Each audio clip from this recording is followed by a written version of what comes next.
The temperature at 2019 Super Showdown event was said to be 100 degrees, but that's nothing compared to the backstage heat ranging from WWE superstars' disgust at having to participate in the show. Whether it was one WWE superstar donating their paycheck to charity after working the controversial event, the show being described by people inside the WWE as a train wreck, or the shouting match between The Undertaker and Goldberg after their botch fest, Super Showdown inflicted more damage on the WWE's already low locker room morale. Join us now as WrestleLamia looks at the backstage heat from Super Showdown 2019.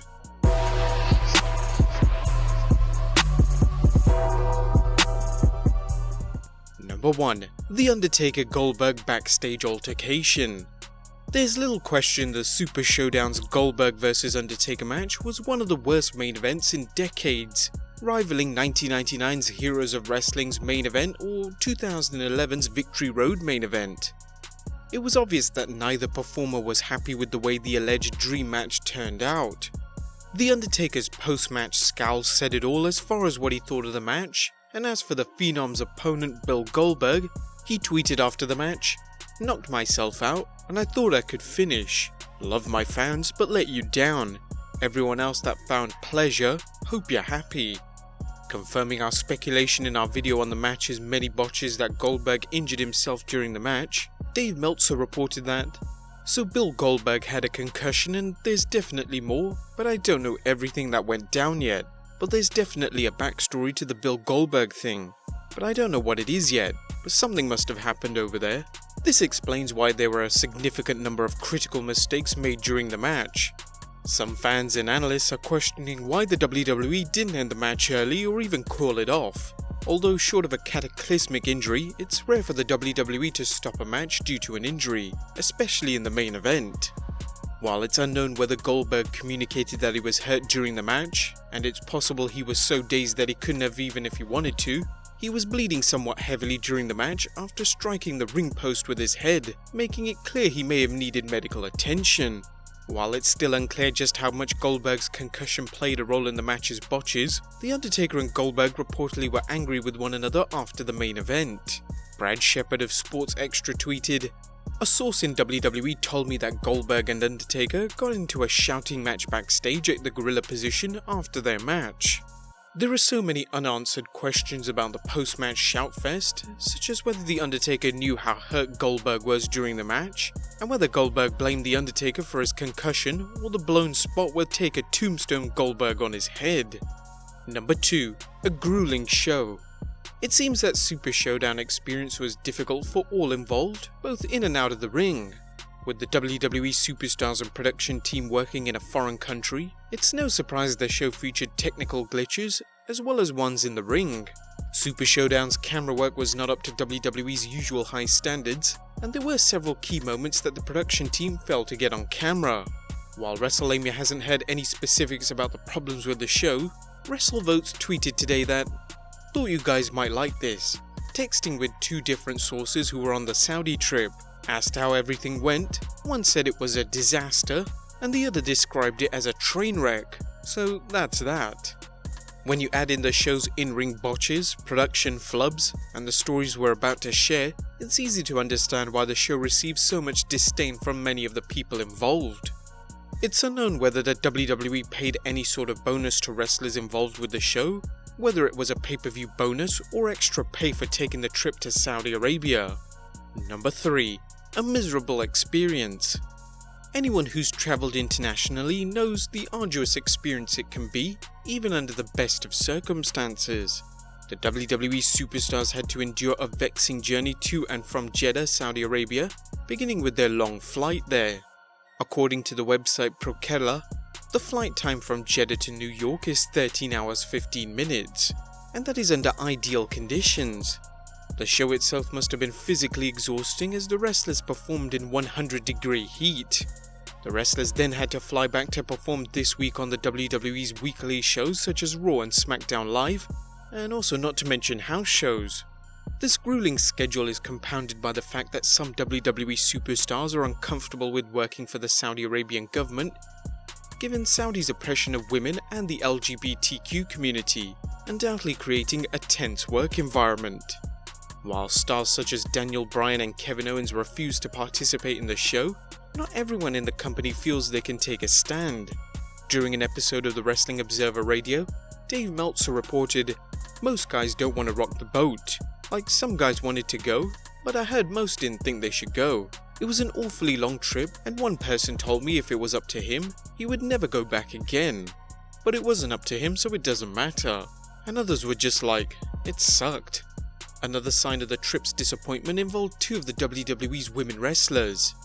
Natalya and Alexa Bliss travelled all the way down to the Middle East with the hope that they'd be able to break down societal barriers in Saudi Arabia, only to be told they couldn't wrestle, causing a morale-killing experience.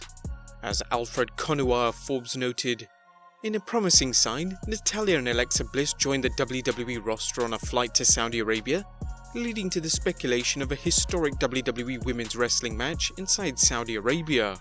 Unfortunately, the Saudi government reportedly denied WWE's request for a women's wrestling match, representing yet another step back for a kingdom struggling to enact social progress.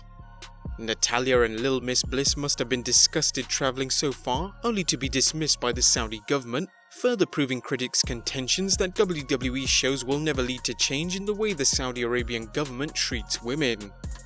In a subtle move that might indicate his displeasure with the show, WWE superstar Ali tweeted that he was donating his Super Showdown paycheck to charity water. These various factors created a miserable experience for most of the superstars involved with the Saudi show. According to one report, "From what I heard, I know there were people who went there who had a good time. One person told me they had a good time and they were happy, and a couple of others were just like, 'This really sucked.' Basically, most of the people knew they shouldn't have gone." And number 4. Bad booking. Whether you watched Super Showdown or caught our video on it, you know the show was a super letdown with poorly timed matches, questionable storylines, and an overall feeling of malaise. Apparently the wrestlers working the show felt the same way, with the Wrestling Observer's Dave Meltzer noting, "There were people who were very much understood that the booking was horrible throughout so much of the show. For the guys in the Battle Royal, it was very much going through the motions because the whole thing was just thrown together. Like I said, there was no showcase spots or anything like that, so people there were kind of not in a great mood that you're flying in there for this match that can't be good because there's no thought put into it, and you're just there as a piece of meat." The WWE superstars deserve credit for making the best of a bad hand, such as Dolph Ziggler stepping in to wrestle WWE Champion Kofi Kingston after Kevin Owens and Daniel Bryan's refusal to work the event, or the many matches that featured little or no build-up on WWE television. Super Letdown also featured the erratic last-minute booking changes the WWE has become notorious for as of late. According to the Wrestling Observer, "I know that in the Lars Sullivan match the finish got changed. The original thing was whatever would theoretically make sense was in fact what they were going to do, and why they changed it, I have no idea. I heard they may be running the match back in San Jose."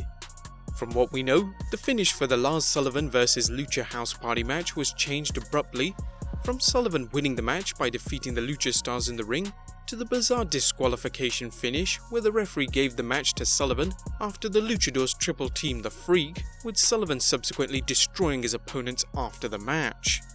With some WWE superstars feeling there was little planning put into the show, it's understandable why there are already so many rumours and reports of dissatisfaction from those who participated in the event.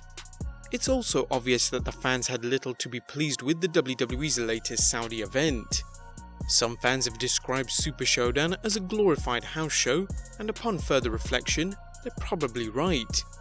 Other than the match between Goldberg and The Undertaker, there was no marquee match of note. Even that match was going to be a letdown, as both men are past their prime, and it ended up being worse than anyone could have expected. Its only saving grace being that no one was seriously injured during the match. Ultimately, Vince McMahon went with his desire to take the Saudi Arabian government's money, some would call it blood money, running a show that disappointed the majority of his fans and further eroded the morale of his wrestlers and staff. Like many recent WWE shows, Super Showdown generated plenty of talk and lots of heat, but it's negative talk and go-away heat that no wrestling promoter can afford, even a titan like Vince McMahon. There you have it guys, the backstage heat from Super Showdown 2019. Do you think the show will further damage the locker room's already low morale, or how the WWE runs future Saudi shows? Be sure to leave your comments down below, follow us on Instagram and Twitter, and I'll see you next time with some more wrestling content.